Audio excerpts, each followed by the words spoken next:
Like a roundhouse kick to your childhood, this is Halloweentown.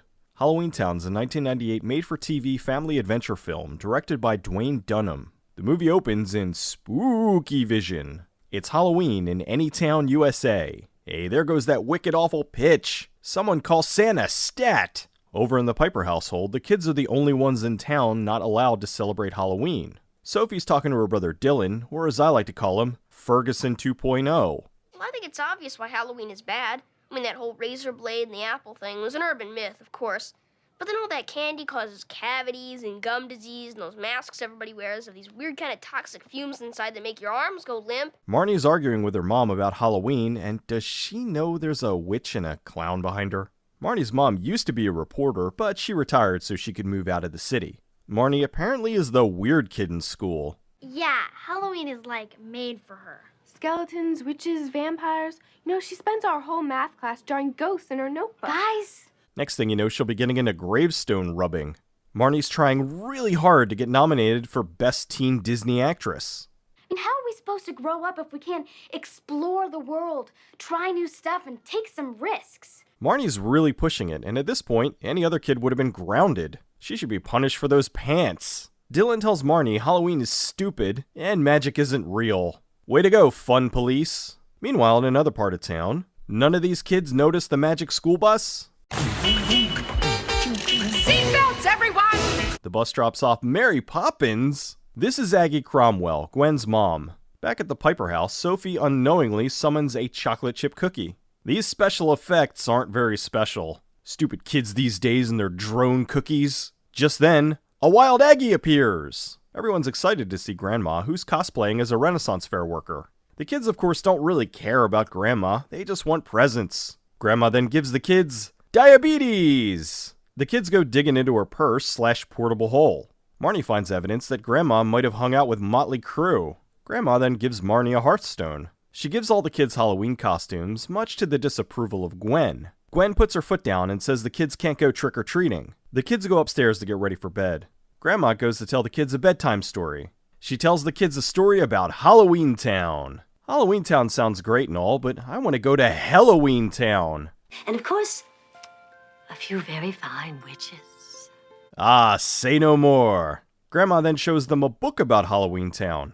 Look, it's Barney! Yeah, if you squint your eyes and tilt your head, it almost kinda sorta looks like you.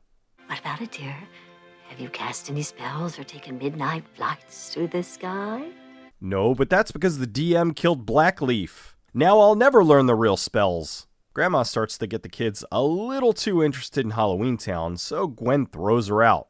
Marnie goes downstairs to hear Aggie and Gwen arguing. Aggie stresses that since Marnie's 13, she needs to go to Halloweentown to learn how to be a witch. If she doesn't start her training soon, her powers will be lost forever.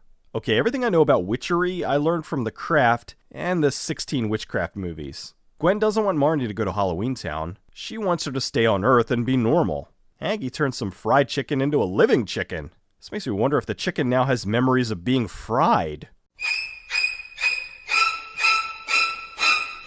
Aggie lets Gwen know something evil is afoot back in Halloweentown, and she needs her help. She tells her she needs another Cromwell in order to cast a spell. So, the power of 2?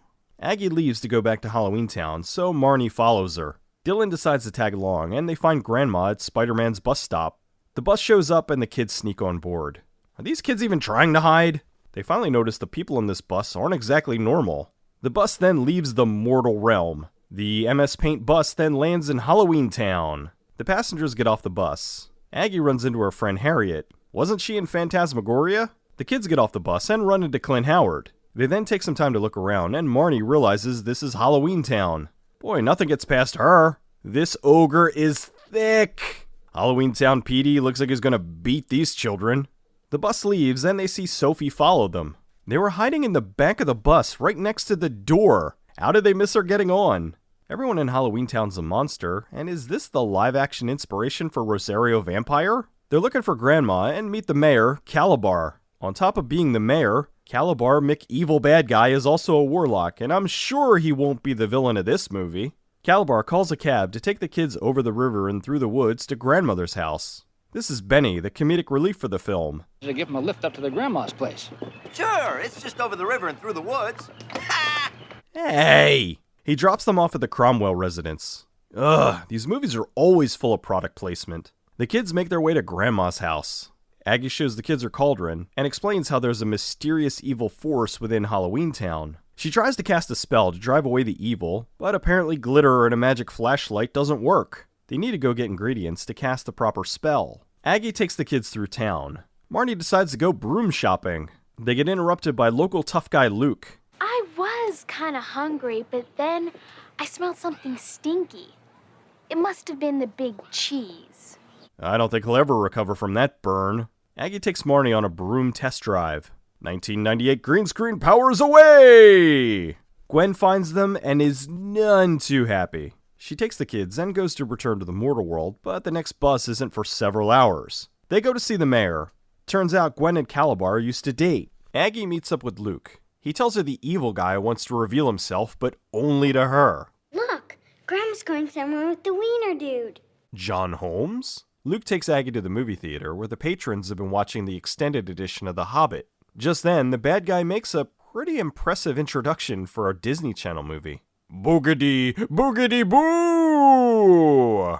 The guy argues with Aggie and explains how he's going to take over Halloweentown. He wants the talisman, but she won't give it up.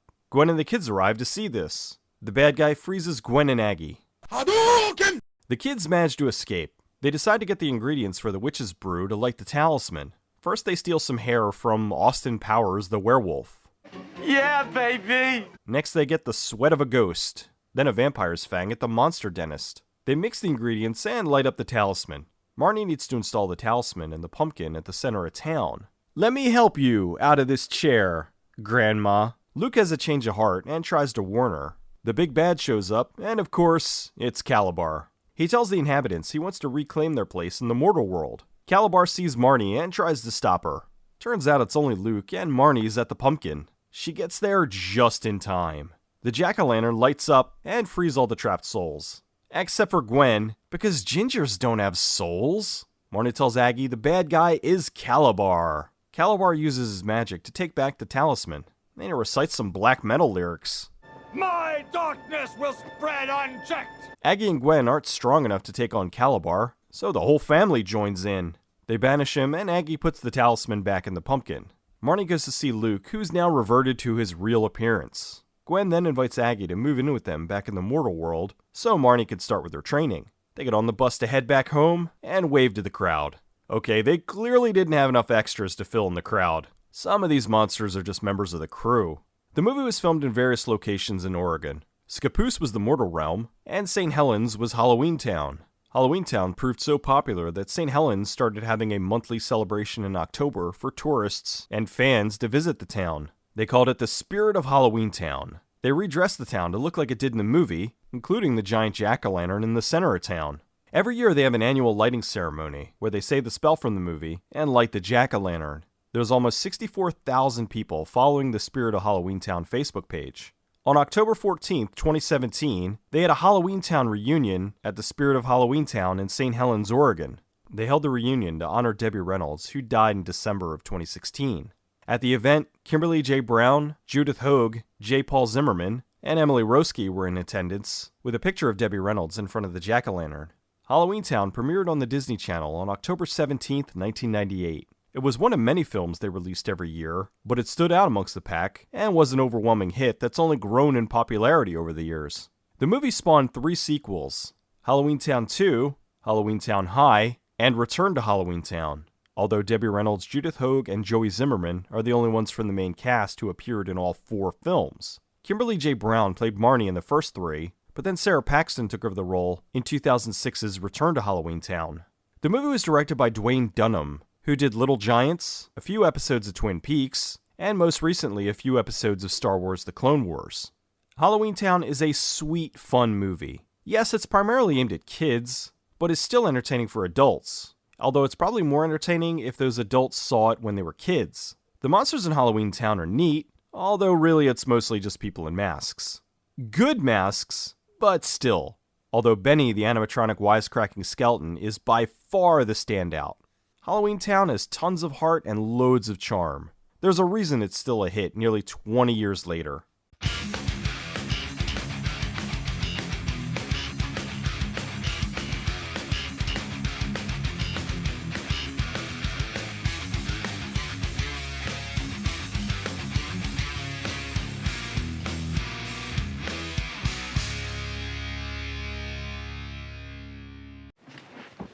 Hey, look, I'm a potato.